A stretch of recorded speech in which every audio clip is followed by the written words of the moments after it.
آپ لوگ خوش ہو کے کہتے ہیں ارے میں نے تو اتنے بڑے مولانا کا دامن پکڑا، میں نے تو یہ مولانا صاحب کا دامن، یہ مجھے جنت میں لے جائیں گے۔ آپ دیکھ رہے ہیں حدیث ہے یہ جو میں مسلم شریف سے اس کو پڑھ رہا ہوں آپ کے ساتھ، مسلم شریف میں ہے، کنز المال میں ہے، مجموع الزوائد میں ہے۔ کیا انبیاء کرام بھی کیا کہیں گے؟ حضرت آدم کے پاس لوگ، مشہور حدیث ہے، بار شریعت میں بھی اس کو حضور صدر الشریعہ نے لکھا، امام اہل سنت نے اس کو فتاوی رضویہ شریف میں، اتنی مشہور حدیث ہے کہ اس کو تقریباً سب مکاتب فکر کے لوگوں نے لکھا۔ لیکن آپ ذرا دھیان تو دیں، توجہ تو کریں، اگر اپنی آخرت سے پیار ہے تو توجہ کریں۔ سب مل جل کر حضرت آدم علیہ السلام کے پاس جا کہیں گے آپ ہمارے ابا جی ہے، آپ سب نبیوں کے باپ ہیں، ولیوں کے باپ ہیں، سارے صحابہ آپ کی اولاد میں، سارے انبیاء آپ کی اولاد میں، یہ جو باتیں لوگ کر سکتے کریں گے۔ حدیث میں اتنی تفصیل نہیں ہے، لیکن آپ اس کو جتنا واضح کر سکتے واضح کر کے دیکھ لیں کہ وہ ہے باپ سب کے۔ حضرت آدم علیہ السلام انبیاء سے لے کے امام مہدی تک سب کے باپ ہے، قیامت کے آخری انسان تک کے باپ ہیں، کوئی انسان ان کی اولاد سے خارج نہیں ہے۔ لوگ کہیں گے آپ ہمارے ابا جی ہیں، آپ چل کے ہماری شفاعت کریں، اللہ کی بارگاہ میں عرضی کریں، اللہ ہمیں بخش دے۔ حضرت آدم علیہ السلام کہیں گے آج اتنا غضب فرما رہا ہے، اتنے جلال میں ہے، اس سے پہلے اتنے جلال کا اظہار کبھی نہیں کیا، میں نہیں جاتا اس کے دربار میں، مجھے آج اپنی پڑھیے، کہیں گے حدیث کے الفاظ نفسی نفسی اذهبوا الی غیری، مجھے آج اپنی جان کی ہے، تم کسی اور کے پاس جاؤ۔ حدیث طویل ہے، میں پوری حدیث نہیں بیان کرتا، لیکن اتنا ضرور کہتا ہوں ہر نبی یہی کہیں گے، ہر نبی کی زبان پہ یہی ہوگا، نفسی نفسی اذهبوا الی غیری، حتیٰ کہ لوگ عیسیٰ علیہ السلام کے پاس آئیں گے اور عیسیٰ علیہ السلام بھی کہیں گے نفسی نفسی اذهبوا الی غیری، جاؤ کسی اور کے پاس، آج میں تمہاری کوئی مدد نہیں کر سکتا۔ اس کو میرے امام یوں بیان کرتے ہیں سب نے صف محشر میں للکار دیا ہم کو، سب نے صف محشر میں للکار دیا ہم کو، اے بے کسوں کے آقا، اے بے کسوں کے آقا، اے بے کسوں کے آقا، اب تیری دعائی ہے۔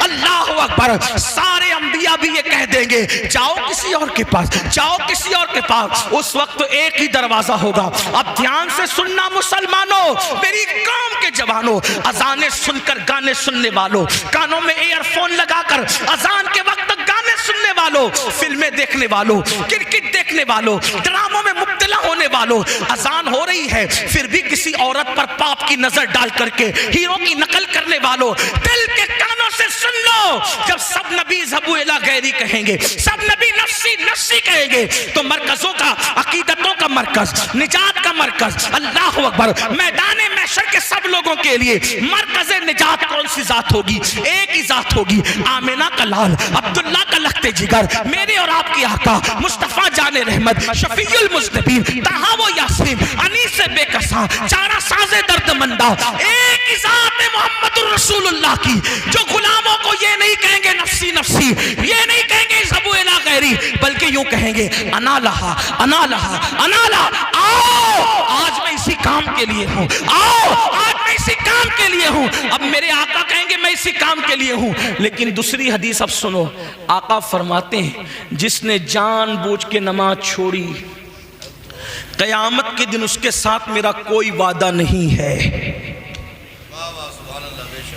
اللہ نہ کرے، کروڑ بار نہ کرے، اللہ کسی دشمن کو بھی وہ دن نہ دکھائے کہ جنت لینے کے لیے حضور کے پاس گیا اور آقا نے فرمایا کیا تجھے میرا فرمان یاد نہ تھا کہ میں نے کہا تھا جو نماز نہیں پڑھتا اس کے ساتھ میرا کوئی وعدہ نہیں، چل جائے یہاں سے، آج تیرے ساتھ میرا کوئی وعدہ نہیں۔ بتاؤ ان کے کرم سے تو ایسا نہیں لگتا، لیکن میرے آقا نے فرمایا کہ میں اس سے بیزار ہوں، میں محمد اس سے بیزار ہوں، قیامت کے دن اس کے ساتھ میرا کوئی وعدہ نہیں۔ بلکہ میرے آقا علیہ السلام تو اپنے صحابہ کو کہتے تھے، کیا فرماتے تھے صحابہ کو؟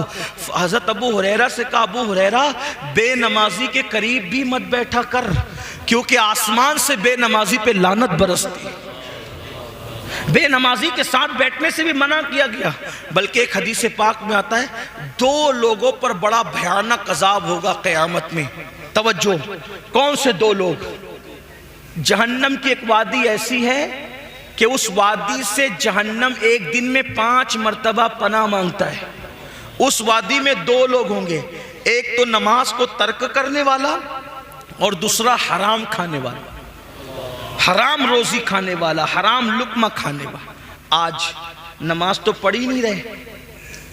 ایک بات ہے، نماز کی خصوصیت ہے، توجہ، نماز کی کیا؟ جب نماز پڑھتے ہیں تو نماز کی برکت سے گناہ ختم ہو جاتے ہیں۔ ٹھیک، نماز پڑھتے ہیں، نماز کی برکت سے گناہ ختم ہو جاتے ہیں، لیکن ایک ایسا گناہ بھی ہے کہ وہ کرنے سے نماز ختم ہو جاتا ہے۔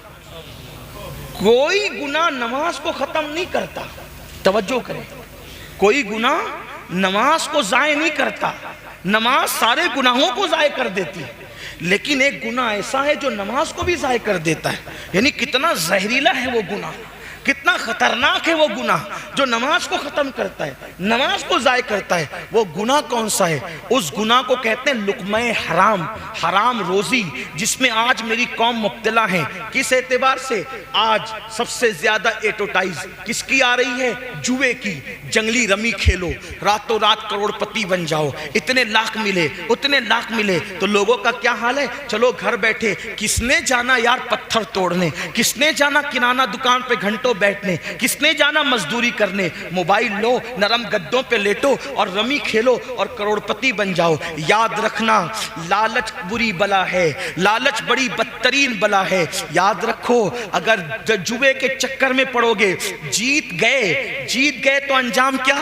جیت گئے تو انجام یہ، اگر اس کے پیسے سے کپڑا خریدا جوے کے پیسے سے، تو جب تک کہ وہ کپڑا موجود رہے گا نہ کوئی عبادت قبول ہے، نہ کوئی دعا قبول ہے۔ اللہ اکبر۔ اور اگر اس کا گھر بنایا تو جب تک اس حرام پیسے کی اینٹ موجود رہے گی، لعنت برستی رہے گی جوا کھیلنے والے پر۔ اللہ اللہ، جوا کھیلنا تو بہت دور کی بات ہے، یہاں تک فرمایا گیا جو دنیا میں جوا کھیلتا ہوگا قیامت کے دن اس حالت میں اٹھے گا کہ اس کے ہاتھ سور کے خون میں رنگے ہوئے ہوں گے۔ قیامت کے دن اس حالت میں اٹھے گا کہ اس کے ہاتھ سور کے خون میں رنگے ہوئے ہوں گے۔ آپ اندازہ تو کریں، کیا اللہ سے ڈر نہیں لگتا؟ کیا قیامت پر اللہ اکبر وہ یقین نہیں جس یقین کا حکم دیا گیا ہے؟ ایک تو یہ جوا ہے، یاد رکھنا، ایزی منی کے چکر میں، شارٹ ٹائم کروڑ پتی بننے کے چکر میں، اللہ اکبر، اپنی پونجی کو برباد مت کرو۔ یہ جوا ہے جس نے بڑے بڑے تاجداروں کو، یہ جوا ہے جس نے بڑے بڑے کروڑ پتیوں کو، یہ جوا ہے جس نے بڑے بڑے مالداروں کو زمین پر اور روڈ پہ لا کے کھڑا کیا ہے۔ یاد رکھنا، جوے کی طرف نہ جاؤ، ورنہ جو پونجی پڑی ہے وہ بھی ضائع ہو جائے گی، وہ بھی برباد ہو جائے گی۔ لالچ بری بلا ہے، اور اللہ اکبر۔